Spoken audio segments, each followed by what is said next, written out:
The Galactic Academy's lecture hall buzzed with the typical mixture of electromagnetic frequencies, pheromone clouds, and subsonic vibrations that passed for whispered conversation among the assembled species. Professor Zektal's 4 eyes swept across the amphitheater, noting with satisfaction the rapt attention of his students as he detailed the finer points of interspecies combat psychology, all except one. The human, Marcus Chen, according to his enrollment files, sat slumped in his chair 3 rows back, chin resting on his chest, eyes closed. His breathing had settled into the slow, rhythmic pattern that every species recognized as sleep. A few of the other students had noticed, too. The crystalline Vorthon beside him chimed softly in what passed for laughter among her kind, while the insectoid Klaxon behind him clicked his mandibles in disapproval. Professor Zektal's tail lashed once in irritation.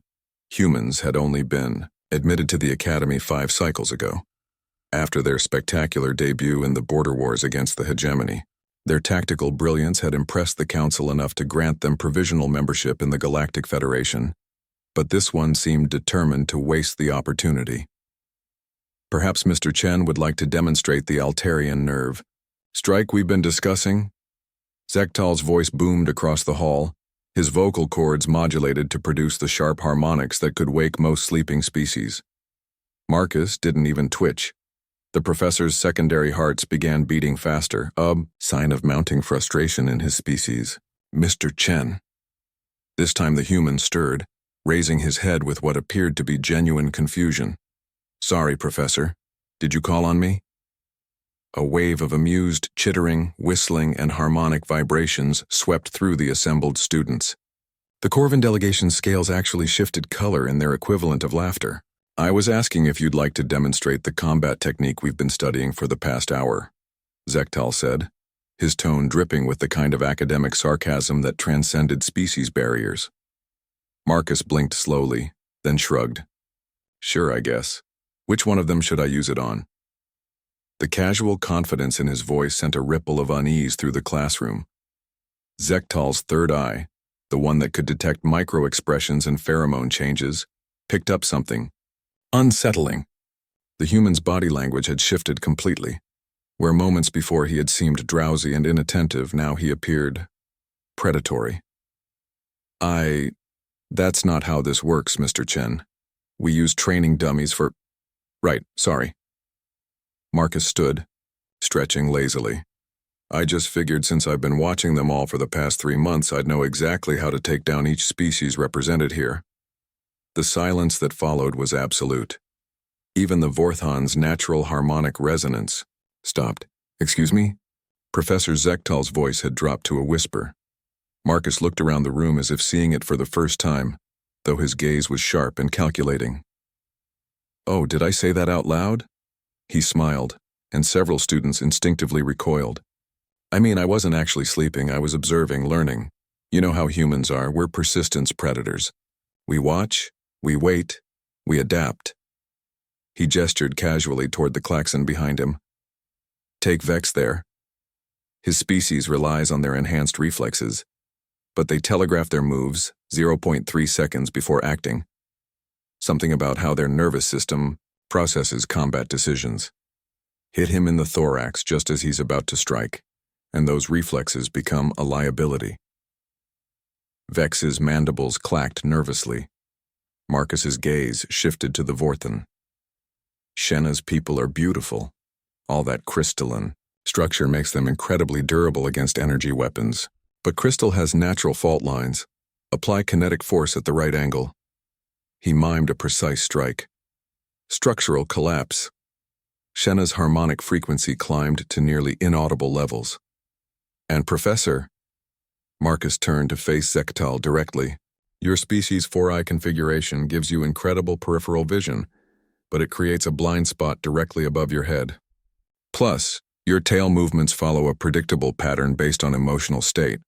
Anger makes you expose your left flank by 15 degrees. Zektal realized his tail was indeed lashing to the left. The Corvins shift color based on emotional state, so they can't bluff in combat. The hegemony troops we fought learned that the hard way. The Zephyrian's wing beats create a sonic pattern that can be disrupted with a sharp whistle at 847 Hz. Had to learn that one in a hurry during the siege of Proxima. Marcus walked down the steps of the amphitheater, his movements casual but precise. Every species' fight-or-flight instincts were screaming as he passed. The beautiful thing about being human, he continued conversationally, is that we're not the strongest, or the fastest, or the most durable. We're not the smartest in raw computational power, and we don't have the best senses. But we observe, we adapt, we find the weakness in every defense, the flaw in every strategy. He stopped at the bottom of the amphitheater and turned back to face the room. Every species here has at least one fatal weakness. Most have several. The hegemony learned that lesson the hard way when they thought they could steamroll through human space. Professor Zektal's voice was barely a whisper. How long have you been cataloging us? Since day one. Marcus's smile was friendly, almost sheepish. It's not personal, it's just how human brains work. We can't help but analyze potential threats, even when we're supposedly allies. He looked around the room one more time. The difference is we choose not to use that information unless we have to. The hegemony found out what happens when someone threatens humanity. They thought they were fighting soldiers. His expression grew serious. They were fighting an entire species of persistence predators who had been watching, learning, and adapting for 3 million years. Marcus returned to his seat and settled back into his previous position, chin on chest, eyes closing. Anyway, sorry for interrupting the lecture, Professor. Please continue. The silence stretched for nearly a full minute before Professor Zektal found his voice. Class dismissed. As the students filed out in unusual quiet, many of them avoiding eye contact with the apparently sleeping human, Professor Zektal made a note in his personal files. He would recommend to the Academy Council that human students be given their own separate tactical courses, not for their protection, for everyone else's. Marcus cracked one eye open as the last student left. Same time tomorrow, Professor? Zekatal's tail had stopped moving entirely. Yes, Mr. Chen, same time tomorrow. The human smiled and settled deeper into his chair.